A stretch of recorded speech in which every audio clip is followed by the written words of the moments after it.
కూటమి ప్రభుత్వం కూటమి ప్రభుత్వం కూటమి ప్రభుత్వం కూటమి ప్రభుత్వం కూటమి ప్రభుత్వం చంద్రబాబు. నా పార్టీకి ఓటేయండి, నన్ను గెలిపించండి. నేను అధికారంలోకి వచ్చిన వెంటనే ఈ రాష్ట్రంలో ఎంతమంది ఆడపిల్లలకు 18 సంవత్సరాలు నిండి ఉంటాయో 59 సంవత్సరాల వయసు వరకు ఉండే వాళ్లకు ఎంతమంది ఇంట్లో ఉంటే అందరికీ 1500 రూపాయలు మీ అకౌంట్లో ప్రతి నెల 1వ తారీఖున జమ చేస్తా. ఇంకా ఆయన హాస్యంగా కూడా మాట్లాడినాడు. 3 పర్వాలే 4 పర్వాలే, ఓపిక ఉంటే ఇంకా కనండి వాళ్ళకు కూడా డబ్బులు ఇస్తా అని చెప్పినాడు. మరి ఈరోజు మేము అడుగుతా ఉన్నాం, మా అక్క చెల్లెమ్మల తరపు నుంచి అడుగుతా ఉన్నాం. 18 సంవత్సరాల నుండి 59 సంవత్సరాల వరకు వయసు ఉండే ఆడపిల్లలందరి తరఫున అడుగుతున్నాం. మరి 2 సంవత్సరాలు గడిచింది, 24 నెలలు అయింది, ₹1 కూడా నువ్వు ఇవ్వకపోతివే, ఇది మోసం కాదా అని అడుగుతున్నాం మేము. 50 సంవత్సరాలు నిండిన ఎస్సీ ఎస్టీ బీసీ మైనారిటీ ముస్లిం అందరికీ 50 సంవత్సరాలు నిండితే 4000 రూపాయలు పెన్షన్ ఇస్తానని చెప్పినావు. ఇక్కడ ఉండే వాళ్ళల్లోనే ఈ ప్రొద్దుటూరు నియోజకవర్గంలోనే వేల మంది ఉన్నారు 50 సంవత్సరాలు నిండిన వారు, లక్షల మంది ఉన్నారు. ఒక్కరికన్నా 50 సంవత్సరాలు నిండిన వారికి నువ్వు పెన్షన్ ఇచ్చినావా అని అడుగుతా ఉన్నాం. నిజంగా నువ్వు ఇచ్చిన మాట ప్రకారం పెన్షన్ ఇచ్చి ఉంటే నెలకు 4000 చొప్పున సంవత్సరానికి 45,000, 2 సంవత్సరాలకు 96,000 రూపాయలు, ఒక్కొక్క లబ్ధిదారునికి 96,000 రూపాయలు మోసం చేసిన నిన్ను ఎందుకు మోసం చేసినావు అని చెప్పి 420 కేసు పెట్టి జైల్లో పెట్టకూడదు అని ప్రశ్నిస్తూ ఉన్నాం. 60 సంవత్సరాలు నిండితే సామాజిక పెన్షన్ అందరికీ, వికలాంగులకు, వితంతువులకు, మహిళలకు, పురుషులకు ఎవరైతే ఉన్నారో 60 సంవత్సరాలు నిండిన వాళ్ళందరికీ పెన్షన్ ఇస్తున్నాడు జగన్మోహన్ రెడ్డి. ఎట్లా? రాజ్యాంగబద్ధంగా ప్రతి 6 మాసాలకు ఒక్కసారి మీ ఇంటికాడికి పెన్షన్ సచివాలయ సిబ్బంది ద్వారా, వాలంటీర్ ద్వారా మీ ఇంటికాడికి, మీ దిండుకాడికి, మీ పరుపుకాడికి లెక్క వచ్చింది. తెల్లవారి 6 లోపలనే అవ్వా తాత అని చెప్పి. ఈరోజు 2 సంవత్సరాలు అయింది చంద్రబాబు నాయుడు, ఒక్క కొత్త పెన్షన్ ఇచ్చినావా? ఒక్కటన్నే ఇచ్చినావా? కొత్త పెన్షన్ ఒకటి ఇవ్వకపోవడం, పైగా 6 లక్షల పాత పెన్షన్లు కూడా నువ్వు తొలగించినావు వివిధ కారణాల చేత. ఇది అన్యాయం కాదా? మోసం చేయడం కాదా? మీ ఇంట్లో చదువుకునే పిల్లలుంటే నిరుద్యోగ వృత్తి ఉద్యోగం వచ్చేంత వరకు 3,000 రూపాయలు ఇస్తానని చెప్పినావు. మా ఇళ్ళలో చాలామంది పిల్లలు ఉన్నారు, 3,000 రూపాయలు ఇచ్చినావా అని అడుగుతా ఉన్నాం. 2 సంవత్సరాలకు ఒక్కొక్క పిల్లోరికి 3,000 ఇస్తే 72,000 వస్తుంది. 72,000 ఎగరగొట్టడం కాదా అని అడుగుతా ఉన్నాం. 20 లక్షల ఉద్యోగాలు ఇస్తానని చెప్పినావు, ఒక్క ఉద్యోగం ఇచ్చినావా మా పిల్లోరికి అడుగుతా ఉన్నాం. జగన్ ఇచ్చిన పథకాలను అమలు పరుస్తూ సూపర్ 6 అమలు చేస్తా అని చెప్పినావు.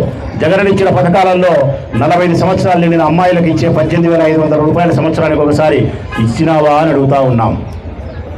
ఆరోగ్యశ్రీ పథకాన్ని ఆపుదల చేసినావు. అనేక రకాల జబ్బులతో హాస్పిటల్ పోతే ప్రైవేట్ హాస్పిటల్లో బోర్డు పెట్టారు, డబ్బులుంటే లోపలికి రండి, డబ్బులు లేకుంటే బయటికి పోండి అని చెప్పి. వివిధ రకాల జబ్బులతో పేదవాళ్ళు బాధపడుతున్నారు, మరణించే వాళ్ళు మరణిస్తున్నారు. ఆరోగ్యశ్రీ ఆగిపోయింది. ఇది నీకు అన్యాయం అనడానికంటే పాపము అంటాడు రాచమల్లు. ఏమంటాడు? పాపము. పేదవారి యొక్క ప్రాణాలతో చెలగాటమాడుతూ ఉండడం పాపము అంటాడు. ఫీజు రియంబర్స్మెంట్ పథకాన్ని ఎంతో గొప్పగా ప్రవేశపెట్టాడు రాజశేఖర రెడ్డి. పేద విద్యార్థులు చదువుకోవాలా, ఎవరైనా ఉన్నత విద్యను అభ్యసించాలా అని చెప్పి ఈరోజు 4,000 కోట్ల బకాయి పెట్టి విద్యార్థులకు ఫీజులు కట్టకపోతే ఇళ్లకు పంపిస్తూ ఉన్నారు, వాళ్ళ సర్టిఫికెట్లు ఇవ్వకుండా ఉన్నారు. పిల్లల చదువుతోనూ వాళ్ళ భవిష్యత్తుతోనూ చెలగాటమాడుతూ ఉండే నిన్ను పాపము అనలేడు రాచమల్లు, నేరము అంటాడు రాచమల్లు. ఎందుకంటే ఈ దేశ భవిష్యత్తు విద్యార్థుల యొక్క చదువుపైన ఆధారపడి ఉంది కాబట్టి వారి భవిష్యత్తుని అంధకారం చేసిన తర్వాత ఈ రాష్ట్రం, ఈ దేశం పూర్తిగా గాఢాంధకారం లేకపోతుంది. కాబట్టి విద్యార్థుల భవిష్యత్తులో ఆటలు ఆడుకుంటే నిన్ను శాశ్వతంగా జైల్లో పెట్టినా కూడా తప్పు కాదు అంటాడు రాచమల్లు. ఈ మాట నిన్ను జైల్లో పెట్టాలన్నాను కాబట్టి రాచమల్లును జైల్లో పెడతావు. అంతటి నికృష్టమైనటువంటి రాజకీయ జీవితం నీది, నీ కుమారుడిది. రెడ్ బుక్ రాజ్యాంగం ద్వారా అయినా పర్వాలే, మమ్మల్ని జైల్లో పెట్టినా 2 నెలలు 3 నెలల కాలం మమ్మల్ని నిర్బంధించినా, బాధ పెట్టినా కూడా ప్రజా జీవితంలో కొనసాగే వైఎస్ఆర్ కాంగ్రెస్ పార్టీ జెండా ప్రజా సమస్యల పరిష్కారం కోసం పోరాడుతుంది. పోరాడితే పోయేది ఏమీ లేదు. బానిస సంఖ్యలన్నట్టు పోరాడితే పోయేది ఏమీ లేదు. పోతే పేదవారి జీవితాలన్నా బాగుపడతాయి, లేదంటే మేము 2 నెలల 3 నెలల జైలు కన్నా పోతాం తప్ప అంతకుమించి చేయగలిగింది ఏమీ లేదు. కరెంటు బిల్లులు పెంచనన్నావు, 3 నెలలకే పెంచినావు. 24,000 కోట్ల రూపాయలు పేదవాళ్ళ మీద భారం వేసినావు. ఎండల కాలంలో కరెంటు షాక్ కొట్టింది బిల్లు కట్టాలంటే. నిత్యావసర వస్తువుల ధరలు పెంచనన్నావు. ఉప్పు, పప్పు, బెల్లం, కొబ్బరి, చింతపండు, నూనె ఒక్కటేమిటి అన్ని ధరలు ఆకాశాన్ని అంటుతున్నాయి. పేదవాళ్ళు పచ్చడి మిరుగుతో పట్టెడు బువ్వ తినాలంటే కూడా బాధపడే పరిస్థితి ఉంది. బువ్వ తినే ప్రతి సందర్భంలోనూ నీకు శాపనార్థాలు పెడతానే ఉండారు ఆ పేదవాళ్ళు. నువ్వు నీ పార్టీ సర్వనాశనం అయిపోవాలని చెప్పి గ్యాస్ పెంచినావు, డీజిల్ పెంచినావు, పెట్రోల్ పెంచినావు. నువ్వు పెంచింది ఏందయ్యా? అన్నీ చెప్పిన మాటలకు విరుద్ధంగా పెంచినావు. రైతులకు 26,000 రూపాయలు ఇస్తానని చెప్పినావు. 2 సంవత్సరాలు అయింది. 1 సంవత్సరం ఎగరగొట్టినావు, మరొక సంవత్సరం ఇవ్వాలా 14,000 ఇచ్చినావు. అంటే 2 సంవత్సరాలు కలిపి రైతులకు 26,000 రూపాయల డబ్బును నువ్వు ఎగరగొట్టగలిగినావు. గ్యాస్ సిలిండర్ సంవత్సరానికి 3 అని చెప్పినావు, 2 సంవత్సరాలకు 6. నేను అడుగుతా ఉన్నా, ఇక్కడ 200 మంది ఆడవాళ్ళు ఉన్నారు.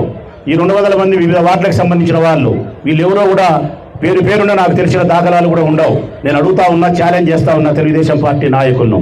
ఈ 200 మంది ఆడవాళ్ళల్లో ఏ ఒక్క మహిళైనా అని ఈ 2 సంవత్సరాలకు నాకు 6 సిలిండర్లు వచ్చినాయన్నా అని చెయ్యి ఎత్తితే గనా ఇక్కడే ఈ బజార్ నుంచే చంద్రబాబు నాయుడు ప్రభుత్వానికి క్షమాపణ చెప్తాడు రాచమల్లు. అడుగుతా ఉన్నా, మీరు ఏ ఒక్కరికైనా 6 సిలిండర్లు వచ్చినాయమ్మా? ఏ ఒక్కరికైనా 6 సిలిండర్లు వచ్చినాయమ్మా? మీకు రాలే. 1, 2, 3 అర కొర ఇచ్చిన వాళ్ళకి ఇచ్చిన 2. నీకెన్ని వచ్చినాయమ్మా? 2. నీకు 1, నీకు 2, 1. సిగ్గుండాల. అందరికి ఇస్తానని చెప్పినావు, 20 లక్షల మందికే ఎగరగొట్టినావు. 15,000 ఇస్తానని చెప్పినావు, తల్లికి వందనం 13,000 ఇచ్చినావు. అందరికీ 13,000 ఇచ్చినావా? ఇయ్యలే. 8, 9, 10 రకరకాలుగా నీ ఇష్టానుసారంగా ఇచ్చినావు. చెప్పిన ప్రతి పథకాన్ని మోసమే. ఇది చూసినారా? ఇది బాండు. చంద్రబాబు నాయుడు, పవన్ కళ్యాణ్ కలిసి రాసి ఇచ్చిన బాండు. ఏమని రాసినారు? ఒక ఇంటిని, ఏదైతే లక్ష్మీదేవి అనే ఒక ఇల్లు ఉంటుందనుకో, ఈ ఇంట్లో నీకు 2 పథకాలు, పెన్షన్ వస్తుంది, లేకుంటే నిరుద్యోగ వృత్తి వస్తుంది, మరొకటి వస్తుంది, సంవత్సరానికి 1,05,000 వస్తుంది, 5 సంవత్సరాలకు 5,20,000 వస్తుంది. ఇదిగో నీకు నేను బాండు రాసిస్తానా, ఇది 100 రోజుల్లో నేను గెలిచిన తర్వాత 100 రోజుల్లో నుంచి అమలవుతుంది, నీ ఇంటికి డబ్బు వస్తుందని చెప్పి రాసిచ్చిన బాండ్ ఇది చంద్రబాబు నాయుడు, పవన్ కళ్యాణ్. ఇట్లా బాండ్లు రాష్ట్రమంతా మహిళలకు ఇచ్చినారు. ఈరోజు ఈ బాండ్లకు మీరు డబ్బు కట్టారా అని అడుగుతా ఉన్నాం మేము. ఈ బాండ్లకు మీరు డబ్బు కట్టినప్పుడు రాష్ట్ర ప్రభుత్వం ఒక మహిళకు బాండు రాపించి చెల్లిస్తానని చెప్పి ఓటేసుకొని అధికారంలోకి వచ్చిన తర్వాత ఆ బాండు చెల్లించకపోతే, ఆ బాండు నిరర్థకమైతే, పిల్లల ముడ్డి తెలుసుకునే దానికి కూడా ఈ బాండు తరం కాకుండా పోతే మరి పోలీస్ స్టేషన్ పోయి ఈరోజు మేము కంప్లైంట్ ఇవ్వాలా ఇవ్వకూడదా అని అడుగుతా ఉన్నాం. ఎవరైనా ఈ ప్రొద్దుటూరు నియోజకవర్గంలో కానీ యా ఊర్లో కానీ పొరపాటున ఎవరైనా సరే ఒక బాండు రాసి లెక్క కట్టకపోతే పోలీస్ స్టేషన్ పోతారు. 1 టౌన్ పోలీస్ స్టేషన్ పోతే కొండారెడ్డి సిఐ గారు ఉంటారు. ఏమయ్యా అని అడిగితే, నేను బాండు రాపిచ్చాను, నాకు ఫలానా వాడు లెక్కిచ్చానని చెప్పి మోసం చేసినాడు, కంప్లైంట్ ఇస్తానా, కేసు పెట్టండి. అదే సర్కిల్ ఇన్స్పెక్టర్ కొండారెడ్డి గారు వారిని పిలిపించి, నువ్వు లెక్క కడతావా లేకుంటే నీ మీద కేసు కట్టాలా అని అడుగుతాడు. లెక్క కడితే ఇప్పిస్తాడు, లెక్క కట్టకపోతే కేసు కట్టి రిమాండ్ పంపుతాడు.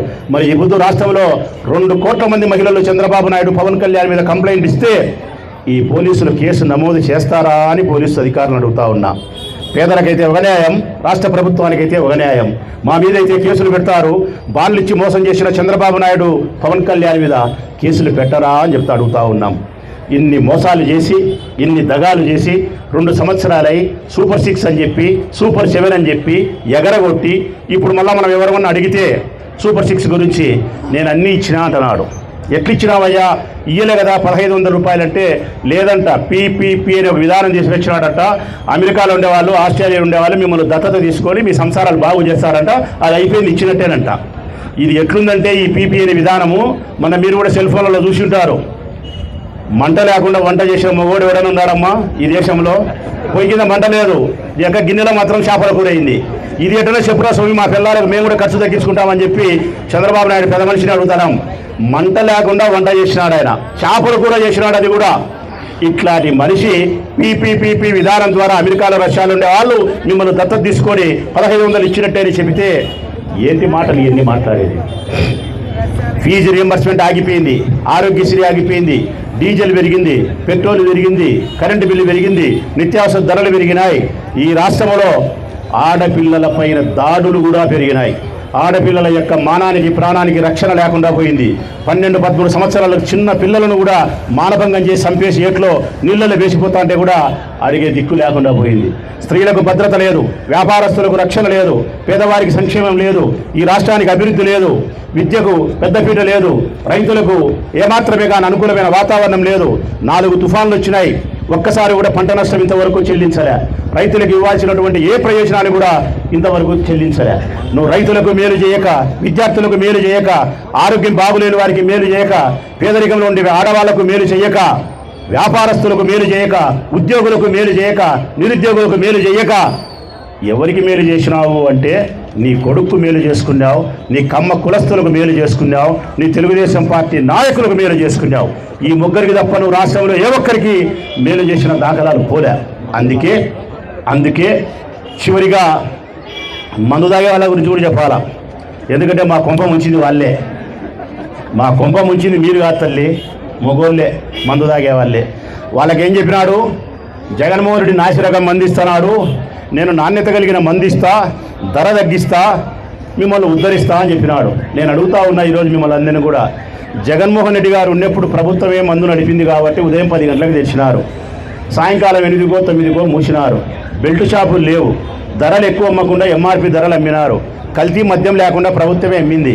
ఈరోజు నేను అడుగుతా ఉన్నా, తెల్లవారులు మందు అమ్ముతున్నారా లేదమ్మా? మందు దొరుకుతుందా లేదమ్మా? గ్రామ ఉన్నాయా లేవమ్మా? ధర మీద బాటల మీద 30 రూపాయలు ఎక్కువ అమ్ముతున్నారా లేదమ్మా? కల్తీ మందు వస్తుందా రాలేదమ్మా? గోవా మందు ఇంకొక మందు దొరుకుతుందా లేదమ్మా? ఊర్లో బంగ్యాకు దొరుకుతుందా లేదమ్మా?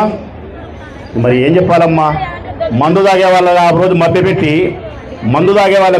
ఆ రోజు ఓటు వేయించుకున్నాడు. ఈరోజు ఆ మందు తాగే మందు బాబులందరినీ అడుగుతానా, మీరు తాగే మందు కల్తీ మందు, మొలకల చెరువు మందు తాగుతున్నారు, మీరు తాగే 99 రూపాయల మందు తాగుతున్నారు. ఈ లోపల అవయవాలు పాడైపోతాయి. కరెక్ట్ గా ఒక 5-6 సంవత్సరాలు తాగితే 2-3 సంవత్సరాలు మీరు మరణిస్తారు. మీ పిల్లలకు అన్యాయం చేసిన వాళ్ళు అవుతారు. ఇప్పటికైనా బుద్ధి తెచ్చుకొని ఆ పాడు నా కొడుకు మందు తాగకుండా మానుకునే ప్రయత్నం చేస్తే మీ కుటుంబాల మేలు చేసి చెప్పి మందు తాగే మరణించి నీ భార్య పిల్లలను అనాథ చేసి వారి పేదల ఉంచి వారి భవిష్యత్తు చేసే పరిస్థితులు శ్రీకారం చుట్టొద్దంటే ఈ చంద్రబాబు నాయుడు ప్రభుత్వం నుండి ఈ నకిలీ మద్యాన్ని తాగకుండా ఆపండి. అసలు వాస్తవానికి మందునే ఆపండి. ఆపేదానికి చేత కాకపోతే తగ్గించే ప్రయత్నం అన్నా చేసుకోండి అని కూడా విజ్ఞప్తి చేస్తా ఉన్నా. ఇన్ని ప్రజా వ్యతిరేక విధానాల తర్వాత జగన్మోహన్ రెడ్డి గారు ఒక పిలుపునిచ్చినారు. ప్రజల కోసం మనం పోరాడాలని చెప్పి ఈరోజు నిరసన వ్యక్తం చేయమన్నారు. వారు ఇచ్చిన బాండ్లను మేనిఫెస్టోను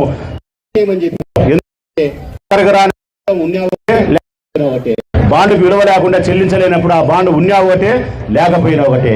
ఆ మేనిఫెస్టోలో పొందుపరిచిన అంశాలను అమలు చేయనప్పుడు అదొక మేనిఫెస్టో మోసం. బాండు విలువ లేకుండా పోయినప్పుడు ఆ బాండ్ ఒక బూటకం, ఈ పాలనే ఒక నాటకం. అందుకే మీ చేతుల్లో ఉండే మేనిఫెస్టోలను, మీ చేతుల్లో ఉండే ఆ బాండ్లను చంద్రబాబు నాయుడు చేసిన మోసానికి నిరసనగా చించేయమని చెప్పి మహిళలను వైఎస్ఆర్ కాంగ్రెస్ పార్టీ నాయకులను అభ్యర్థిస్తా ఉన్నా. చించేయనమ్మా మీ చేతుల్లో ఉండేటన్ని కూడా.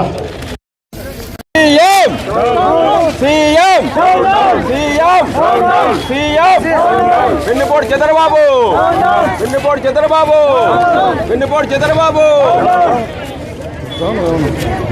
చూస్తా. చివరిగా మీ అందరి తరఫున ఈ రాష్ట్ర ప్రభుత్వానికి చెప్తా ఉన్నా, చేసినాం. మీరు ఇచ్చిన మేనిఫెస్టోలో ఉండే అంశాలను ఏడు కూడా మీరు అమలు చేయలేదు కాబట్టి ఇది భగవద్గీత కాదు, ఇది బైబిల్ కాదు, ఇది ఖురాన్ కాదు. జగన్మోహన్ రెడ్డి ప్రభుత్వంలో ఇచ్చిన మేనిఫెస్టో మాత్రమే భగవద్గీత, బైబిల్, ఖురాన్. చంద్రబాబు నాయుడు ప్రభుత్వంలో ఇచ్చిన మేనిఫెస్టో అమలు పరచలేదు కాబట్టి ఈ మేనిఫెస్టో ఒక మోసం, ఒక బూటకం, ఒక నాటకం. అందుకే ఈ నాటకానికి తెర దించాలి కాబట్టి రాష్ట్ర ప్రజలందరి సహకారంతో ఈ ప్రభుత్వాన్ని గద్దె దించడానికి మరో 3 సంవత్సరాలు వైఎస్ఆర్ కాంగ్రెస్ పార్టీ జెండా నిర్విరామంగా మీకోసం శ్రమిస్తుంది.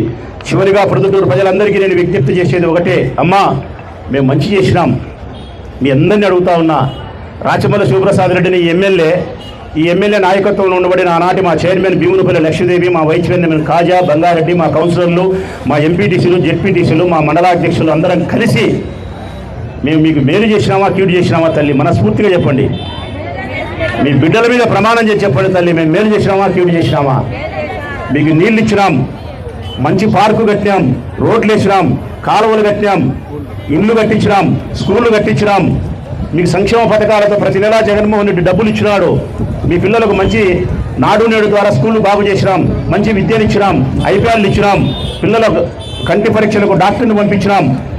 ఇన్ని చేస్తే మేము ఓడిపోవడం న్యాయం అంటారా తల్లి? మేము ఓడిపోవడం న్యాయం అంటారా తల్లి? అయినా పర్వాలే, పాలిచ్చి ఆవును వద్దనుకున్నారు, తన్నే దున్నపోతుని చేసుకున్నారు. ఇప్పటికైనా మీకు అర్థం ఏంటి? సంతోషం. మరో 3 సంవత్సరాల తర్వాత అయినా జగన్మోహన్ రెడ్డి నాయకత్వంలో జగన్మోహన్ రెడ్డి గారి ప్రభుత్వాన్ని ఏర్పాటు చేసుకోండి. మరో 3 సంవత్సరాల జరిగే ఎన్నికల్లో మరొకసారి నాకు అవకాశం ఇచ్చేదానికి మీరు మనస్ఫూర్తిగా నాకు మీ ఆదరాభిమానాలు చూపించండి, నన్ను ఆదరించండి. ఈ ప్రొద్దుటూరు పట్టణానికి పట్టిన ఈ దరిద్రాన్ని, తెలుగుదేశం పార్టీ జెండా ద్వారా పట్టిన ఈ దరిద్రాన్ని వదిలిస్తాం. ఈ ఊరిని ఎంతో అభివృద్ధి చేసినాం తల్లి. గాంధీ రోడ్ చూడెట్లుందో ఈరోజు, మైదుకూరు రోడ్ చూడెట్లుందో ఈరోజు, గవర్నమెంట్ హాస్పిటల్ రోడ్ చూడండి అమ్మా ఎట్లుందో. ఇవన్నీ మేము చేసినట్టే కదా. గురవైతోట రోడ్ చూడండి, మేము చేసినట్టే. సాయిబాబు కొట్టాల గారు ఉండే బ్రాంతి షాపులన్నీ మేము తొలగిస్తే వాళ్ళు బార్లు పెట్టినారు. ఆర్ట్స్ కాలేజ్ రోడ్లో ఉండే బ్రాంతి షాప్ మేము తీసేస్తే బార్ పెట్టినారు. వైఎంఆర్ కాలనీ మోట్లో ఉండే బ్రాంతి షాప్ మేము తీసేస్తే తెల్లవారులు బ్రాంతి షాప్ పెట్టినారు. ఆడవాళ్ళకు అపరిశుభ్రమైన వాతావరణం ఉండకూడదు. మన పిల్లలు బడికి పోతూ ఉంటారు, ఆనే తాగి ఒంటికి వచ్చి వాళ్ళు ఇష్టానుసారం బూతులు మాట్లాడుతుంటారని చెప్పి నేను షాపులు తీసేస్తే వాళ్ళు షాపులు పెట్టినారు. మా జగన్మోహన్ రెడ్డి మీరు యాడికి పోకూడదని చెప్పి చౌక దుకాణాలు ఇంటికాడికి పంపిస్తే ఆయన చౌక దుకాణాలు ఇంటికాడికి కాదు మీరు ఆడికి పోండి అని చెప్పి ఆడికే పంపించినాడు. మీకోసమని ఆయన వాలంటీర్ని పెడితే వాలంటీర్ లేకుండా చేసినాడు. మీకోసం సచివాలయం పెట్టి అన్ని సౌకర్యాలు మీ ఇంటికి చేస్తే ఏమి సౌకర్యాలు లేకుండా మీ సాగు మీరు సావనని వదిలేసినాడు. ఇవన్నీ నిజాలా అబద్ధాలా? మరి దీనికి చంద్రబాబు నాయుడు ప్రభుత్వానికి బుద్ధి చెప్పాలా చెప్పకూడదా? చెప్పాలా కదమ్మా, చెప్పండి. సమయం వస్తుంది, రేపు స్థానిక సంస్థల ఎన్నికలు. నిజంగా మీలలో చైతన్యమే ఉంటే, ప్రజాస్వామ్యాన్ని గౌరవించే మహిళలు పురుషులే అయితే రేపు స్థానిక సంస్థల ఎన్నికల్లో ఈ కూటమి పాలనకు శరమగీతం పాడుతూ ఈ ప్రొద్దుటూరు నియోజకవర్గంలో చెప్పుతో కొట్టినట్టు తెలుగుదేశం పార్టీ కౌన్సిలర్లను అందరినీ ఓడించండి. వైఎస్ఆర్ కాంగ్రెస్ పార్టీ కౌన్సిలర్ల అభ్యర్థులందరినీ మీరు గెలిపించండి తల్లి. ఒక్కసారి నా జెండాకు మరి ఒకసారి గెలుపు యొక్క అవకాశాన్ని మీరు కల్పిస్తే నా చర్మం ఒలిసి మీకు చెప్పులు కొట్టించుకొని రుణం తీసుకుంటా తల్లి, మీకు మాట ఇస్తా ఉన్నా. ఒక్క అవకాశం ఇవ్వండి ఈసారి ఎన్నికల్లో. మాకు స్థానిక సంస్థలైనా సరే, ఎమ్మెల్యే ఎలక్షన్లు అయినా సరే, ఒక్క అవకాశం నాకు ఇస్తే నాకు, నా జెండాకు, నా వాళ్ళకు, కౌన్సిలర్లకు నా చర్మం ఒలిసి మీకు చెప్పులు కొట్టిస్తా తల్లి. ఇదే నా మాటగా మీకు చెప్తూ సెలవు. ఇక్కడికి మీరందరూ వచ్చినందుకు ధన్యవాదాలు.